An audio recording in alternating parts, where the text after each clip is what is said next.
खरं तर मला वाटलं नव्हतं की जयकुमार गोरे इतकेही वाईट असू शकतील, इतके खोटे प्रकार, इतकं ते कारस्थान रचू शकतील असं मला कधी वाटलं नव्हतं. आता मला असं वाटतंय या क्षणाला माझ्यावर जर खोटा गुन्हा दाखल होत असेल तर मला वाटतंय की आता जाऊन कुठेतरी आत्महत्या करावी.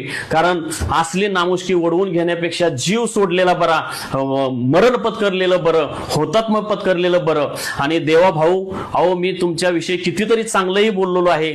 आपण तुमची जलयुक्त शिवार अभियान ही योजना मी माझ्या गावामध्ये किती चांगल्या प्रमाणात राबवलेली आहे. मी तुमच्यावर टीका केली, मान्य आहे मला, मी अतिशय खालच्या पातळीवर जाऊन टीका केली, पण ते एवढ्यामुळे फक्त टीका केली की तुम्ही जयकुमार गोरे सारखा वाईट माणसाला हे केलं म्हणून मी तुमच्यावर टीका केली.